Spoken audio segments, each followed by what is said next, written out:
We're going to go to some breaking news that was like breaking from earlier. And it's not even like really US-based news unless you happen to follow the sport. But I thought I'd give it a shot and we would just have a couple minutes here to talk about it.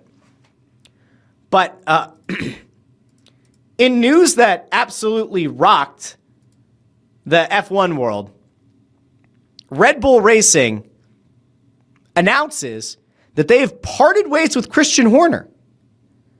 Now, the dude has worked for Red Bull for 20 years. They've won 14 championships. He has been about as impactful of an executive as you can have as the head of the team. Now, there have been things in recent years that have raised some significant alarm bells. There were certain accusations and there were investigations and then independent investigations about texting and some other things with some people. And he is a married man. And some of these texts would certainly get a lot of people in a lot of hot water with their significant other.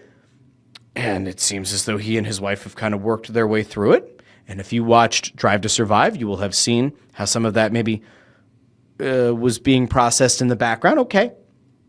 Red Bull didn't part ways with him at that point. We did see on Drive to Survive, by the way, Max Verstappen, who multi-time world champion, his dad seemed very upset with the idea that Red Bull would keep Horner there, that it was going to be a black cloud hovering over the team. And yet, Verstappen managed to win another championship. Red Bull did not, as a team, win the championship. But now the rumor starts to circulate as Horner is relieved of his duties that maybe Verstappen gave Red Bull an ultimatum. I mean, there is the possibility out there, and we saw it with Mercedes earlier in the season. Verstappen gets knocked out of a race, and it triggered a clause in his contract that he could potentially walk away from his deal. So could this have been a scenario where Verstappen goes to Red Bull and says, hey, now's the time. It's either Horner or it's me.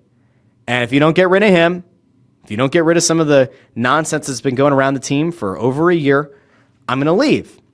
And in fairness, most teams would move heaven and earth to bring in Max Verstappen.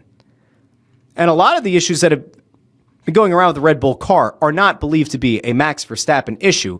The joke is often made, and the statement has been said, that were it not for Verstappen, no one could effectively drive the Red Bull car this season.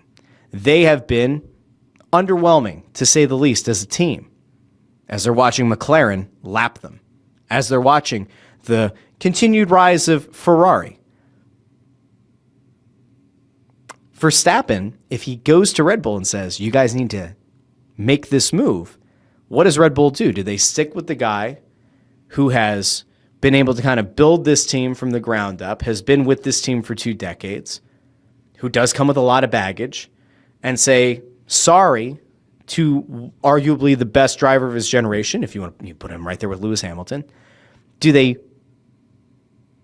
keep Verstappen, or do they say, Christian Horner, you've got to go pound sand. We're staying behind our racer. What the hell do you do? So Red Bull makes this decision. And right now, if you go over to Twitter, it's not a very friendly place to Christian Horner. A lot of people celebrating his dismissal. A lot of people who were Red Bull fans and Verstappen fans were hoping for over a year that Red Bull was going to part ways with Horner, mostly because of the allegations. Okay, that's fine. What the hell are they going to do now? They've already appointed somebody who's going to finish the season with the team.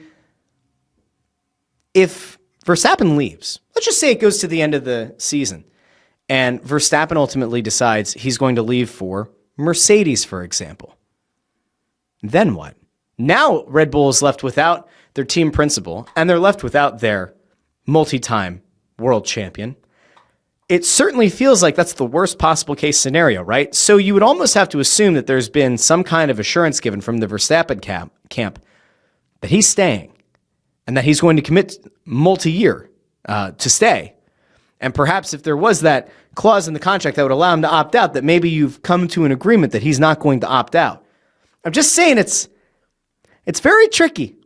It's not a great place to be. And if you're a Red Bull Racing fan, it's not a great place to be right now. Again, it's been a very underwhelming season. We could take a look at the table. It's not been great. Red Bull's used to being on top. Right now in the Drivers' Championship, Verstappen is third, has 165 points. He's behind both Oscar Piastri and Lando Norris, both of whom drive for McLaren. McLaren won the Constructors' Cup last year, best overall team, right? Most points as a team. Piastri right now and Norris, you could see it going either way, with either of them walking away with the Drivers' Championship. On the Constructors' side of things, Red Bull's in fourth, and they're a pretty distant fourth right now. McLaren is by far and away well ahead of the pack, 460 points overall. Ferrari, second with 222, Mercedes with 210, Red Bull at 172. It's not great, guys. Like, if you're a Red Bull fan, there are a lot of questions that you need to have. And by the way, you started the season with Liam Lawson in the second seat. He gets replaced with Yuki Tsunoda. That hasn't gone particularly well either. Checo got a lot of heat for his inability to produce as the second driver on the team last year. And the replacements haven't worked out either. It's a tough place to be if you're Red Bull Racing. Now, in fairness, when Lewis Hamilton was winning all the championships for Mercedes, it felt like it was never going to end. How could it? And then we saw Hamilton get passed pretty convincingly by Verstappen. And we watched Mercedes get passed as a team by Red Bull. These things are cyclical. These changes happen. Regulations and things that happen to limit how the cars are produced. Those things change. And eventually you'll see teams that figure out a way to game the system, make their car a little bit faster, and then you watch a McLaren leapfrog and get into the best position they've been in decades.